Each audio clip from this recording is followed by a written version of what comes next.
Ed's Auto Reviews proudly presents Automotive Advent, a Christmas car roll. Welcome everyone to a series of 12 Did You Know short story videos as a gift from me to you for the holidays.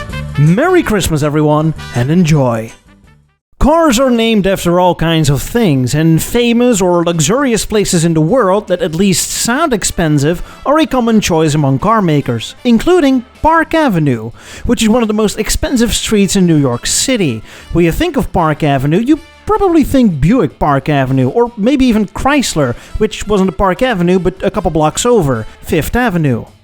But what if I told you that there was another car out there that was also called the Park Avenue, made by a brand that is also part of General Motors and was named as such way before Buick got it? Introducing the Cadillac Park Avenue, the short Cadillac. So what's going on?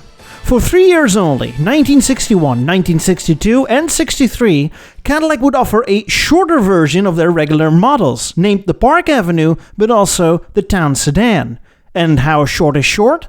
215 inches or 5 meters and 46 centimeters, as opposed to the regular full-size Caddies that came in at 222 inches or 5 meters and 63 centimeters.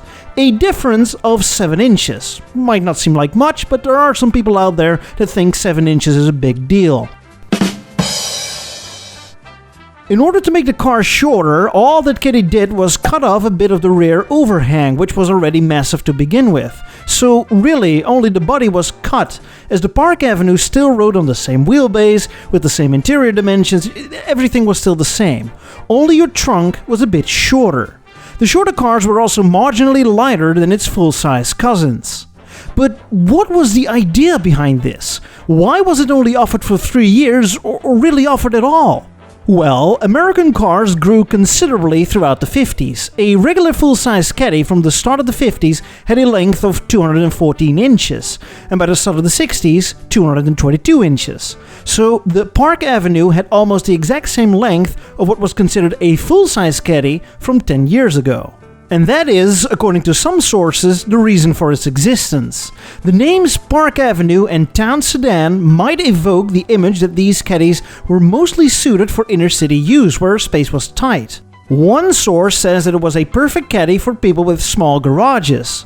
The early 50s full-size Caddies fit perfectly, but the new 1961 full-sizers suddenly didn't. The Park Avenue was their solution, although I don't really buy this story, as there were already cars before the 61 Cadillacs that were longer than that.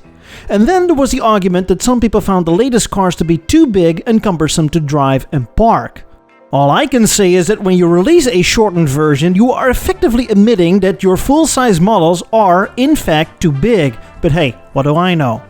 There is also a rumor that the Park Avenue was a quick and dirty answer to the newly introduced Lincoln Continental, which was also a bit smaller and shorter compared to previous generations and the new Cadillacs. But once again, I don't buy it. So the question remains, what was the big idea behind a small Cadillac? What also doesn't help is that Cadillac didn't put any effort into bringing the Park Avenue and the Town Sedan to the attention of the buying public. They were put on a dimly lit and dusty corner on the showroom floor and gained their own little corner on the bottom of the last page of the sales brochure. The end result is that only a couple thousands of these short Caddies were sold, making them even more rare than the most luxurious and expensive models Cadillac sold, like the Eldorados and the Fleetwood limousines. What also doesn't help is that these shortened Cadillacs were discontinued after 3 years when the new Cadillac was introduced in 1964. And so these Cadillacs remain a mystery. No one asked for them, Cadillac didn't really want to shine any light on them, nobody really bought them, and nobody really cared when they disappeared after 3 years. All that is left is a rare car and another interesting story you can tell your friends the next time you catch one of these at a car show. Ho, ho, ho, ho.